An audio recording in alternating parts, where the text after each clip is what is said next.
Добрый день, дорогие друзья и гости канала. В сегодняшнем ролике я объясню и покажу, как правильно монтировать евровагонку на клеймеры.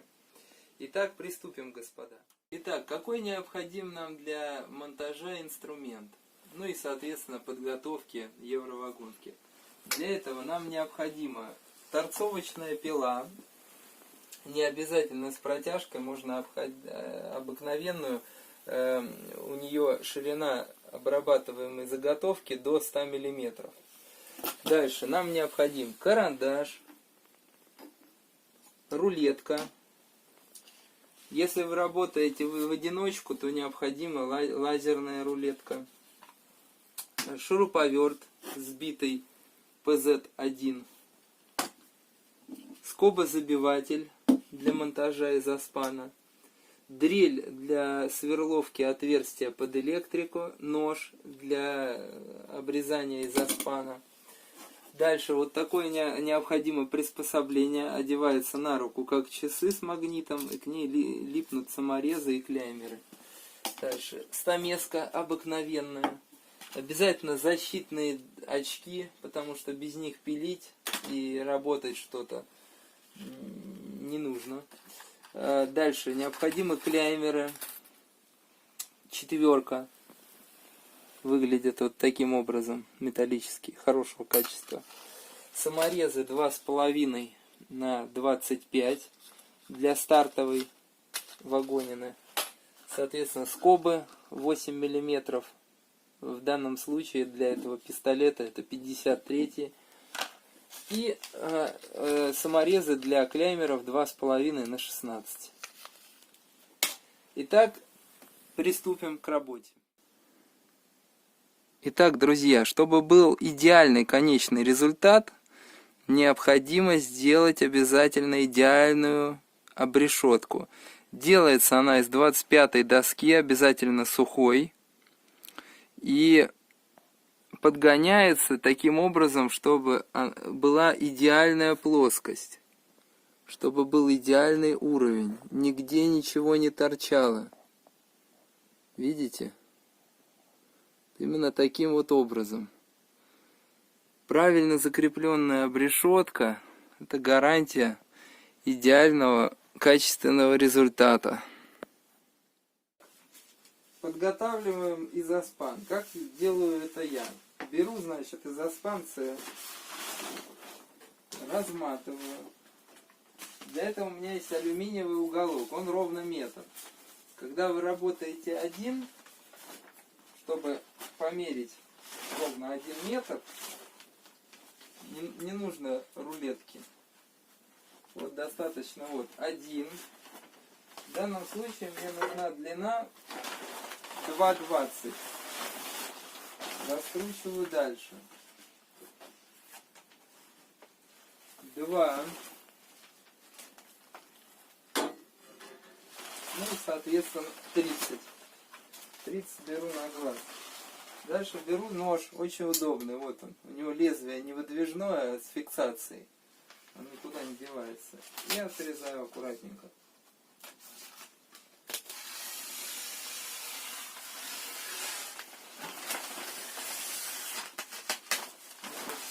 Раз и все. Степлер. Кладем его пока сюда. Ну и фиксируем первую точку.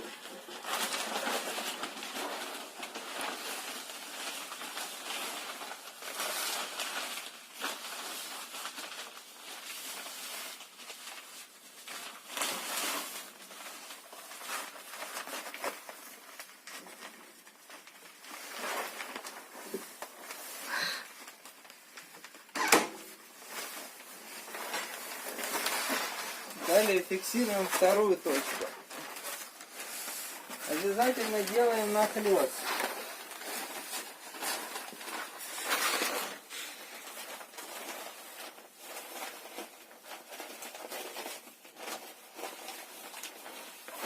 Расправляем все аккуратненько.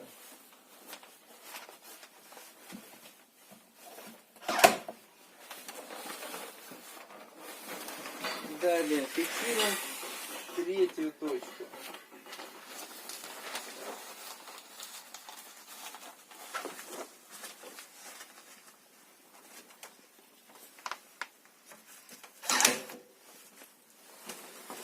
И последнюю, четвертую точку.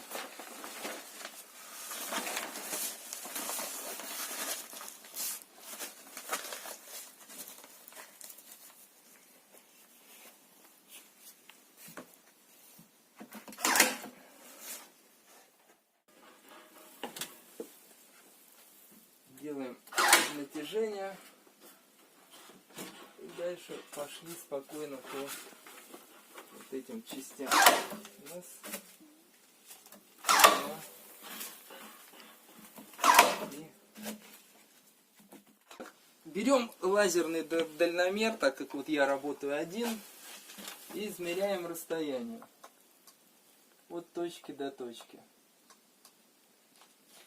Получаем 193 и 8 миллиметров. Далее берем вагонину.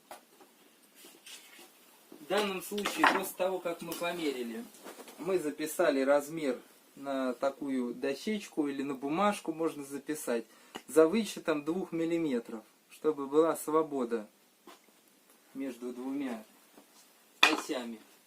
Дальше берем, торцуем с одной стороны сначала вагонку.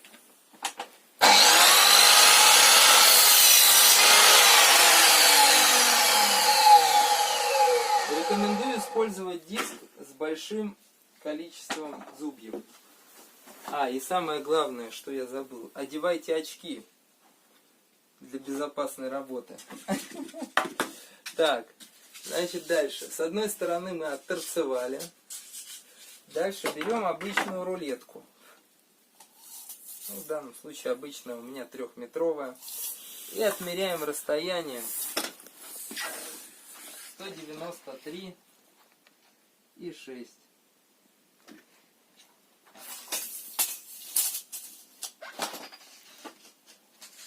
У пилы есть лазер, но я им не пользуюсь, потому что я привык по старинке. Отмерил, отрезал. Деталь готова. Начинаем ее монтаж. Прикладываем. У нас получается небольшой зазор. Присутствует как раз то, что надо. Для этого, для старта нам необходим саморез 2,5 на 25. Придерживая одной рукой, наживляя его, фиксируем центральную часть.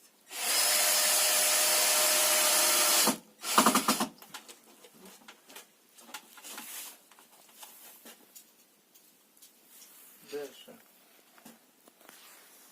можно фиксировать правую часть, немного правее. Стараемся делать максимально, саморез закручивать максимально к краю, но соответственно не в гребень. Ни в коем случае не в гребень.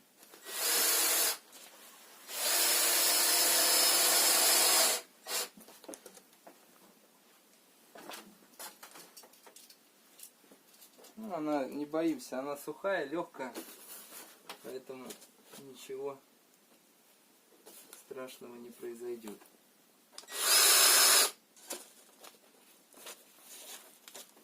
Вот так вот. Сильно не утапливаем.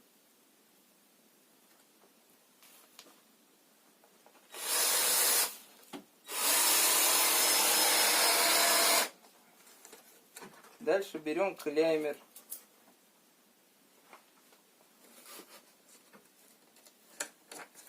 Четверочку. И проставляем везде, где у нас есть направляющие.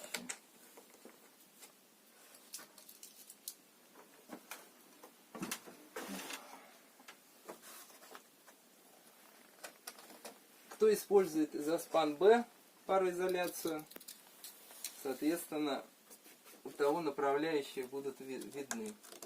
Но изоспан С он плотнее.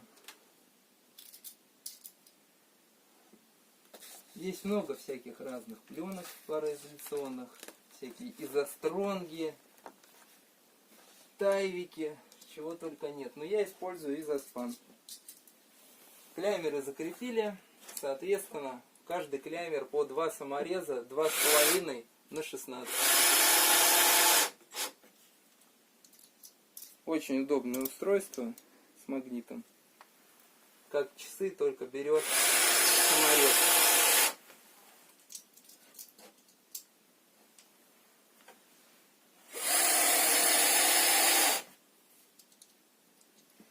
Вот ролик специально время не останавливаем, чтобы вы могли реально посчитать, сколько времени уходит на монтаж на одной вагоне.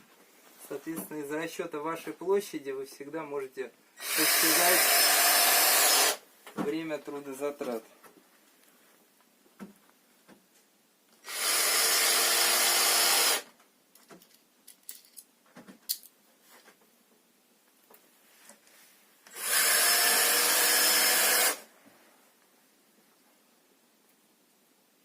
Если у вас не хватает опыта работы с шуруповертом, можно поставить ограничитель момента. Но я работаю без него, потому что я уже знаю, насколько он должен саморез утопить, чтобы не промять клеймер. Потому что это тоже очень важный момент.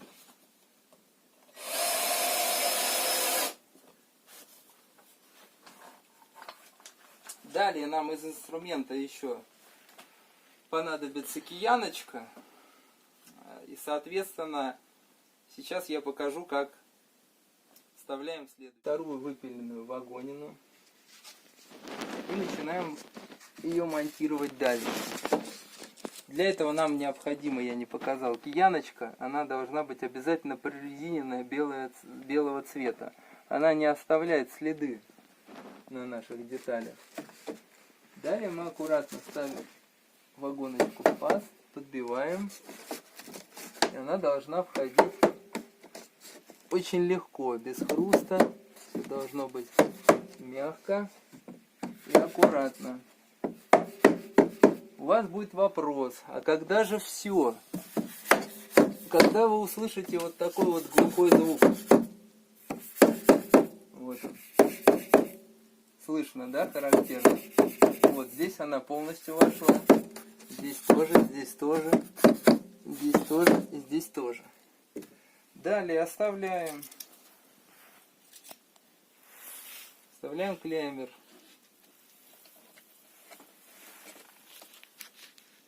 Клеймер 4.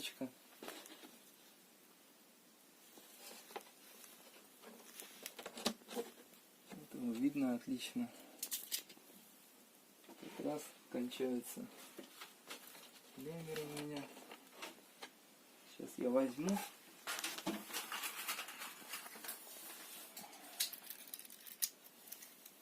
Так.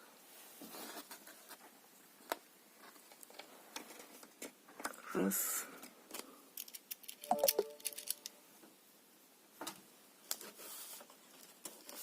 И 2. Далее, пока мы вставляем клеймеры, у нас может такой случиться нюанс. Она может выползти обратно. Ну, вы ее, может, пошевелили, поэтому начинаем проверять. Простукивать. Простучали. Дальше фиксируем вот так вот. Пальцем, чтобы она не ушла. И фиксируем середину. Хлоп. Фиксируем середину.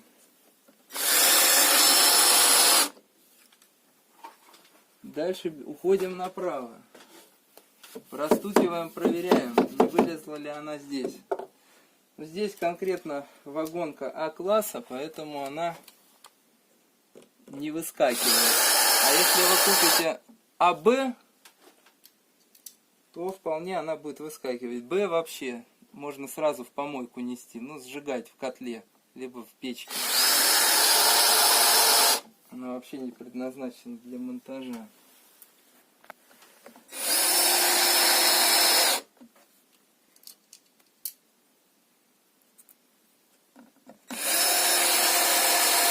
Соответственно, правая сторона у нас зафиксирована. Проверяем, не вылезла ли левая. Левая также у нас сидит, все на месте, все хорошо.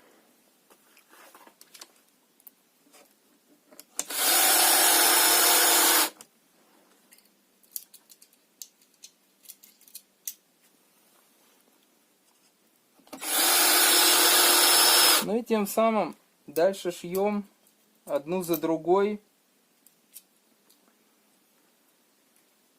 И сейчас я в конце покажу, как финишировать последнюю.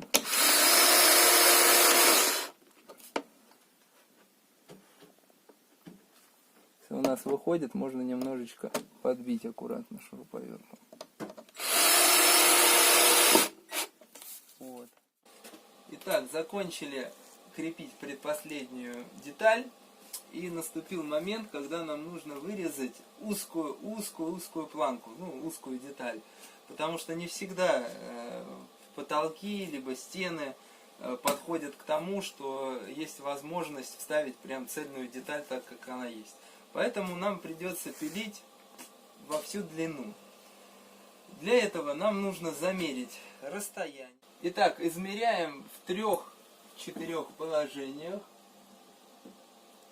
3,6, 3,5, 3,6. Берем самый минимальный размер. Так, в данном случае берем деталь, она уже у нас с двух сторон отторцована. Каждый может пилить по-разному. Кто-то может пилить лобзиком, кто-то может выставлять на циркулярной пиле по шине, вот, кто-то может с ограничителем. Ну, способы выпилить масса. Я пилю конкретно на станке. Ставим, значит, на самодельном станке, который пришлось изготовить. Ставим здесь 35 миллиметров.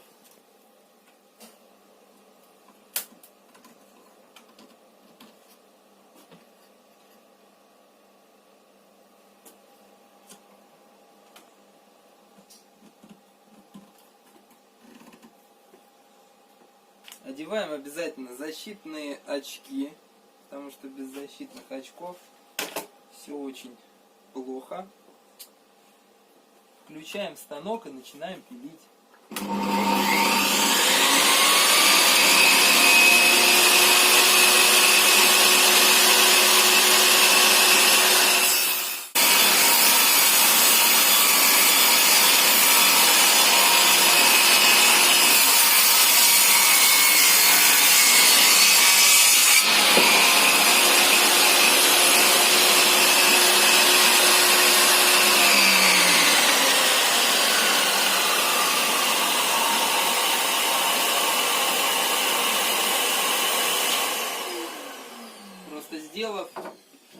Сделав такой станок, либо перевернув циркулярную пилу кверх ногами, главное не забудьте о направлении кручения диска. Ну, можно быстро изготовить последнюю финишную деталь. Итак, деталь у нас готова, начинаем ее устанавливать.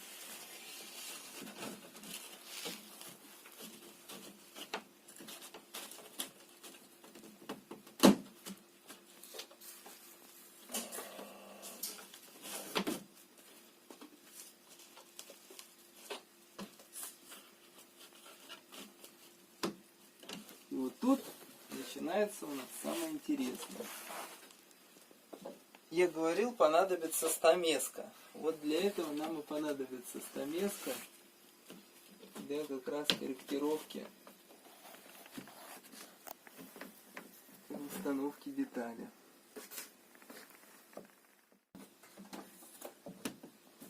Здесь остается щель где-то 8 миллиметров.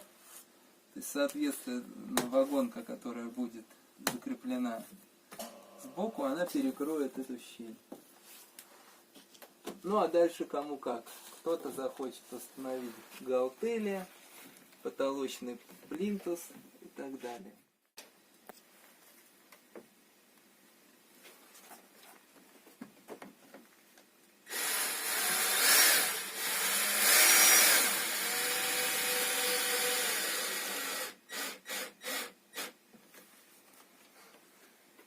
Почему закручиваем медленно, аккуратно, чтобы не было микротрещин, чтобы они не образовывались, потому что планочка у нас довольно-таки тоненькая.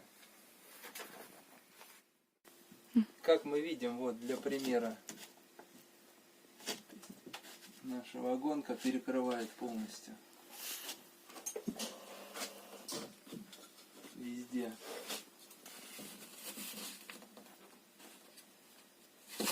Это давно. Сделать финишный момент, это просверлить отверстие для кабеля ровно в центре нашего помещения.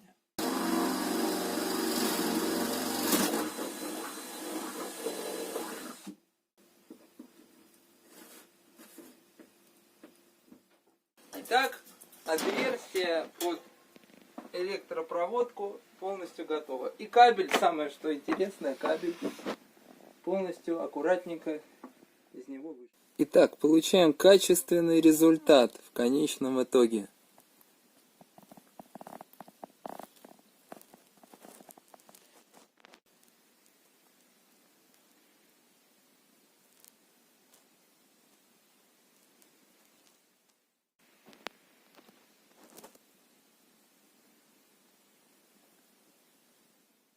Монтаж потолков из евровагонки закончен. Соответственно, надеюсь, мое видео было вам полезным. Подписывайтесь на канал, обязательно ставьте лайки. До новых встреч, друзья!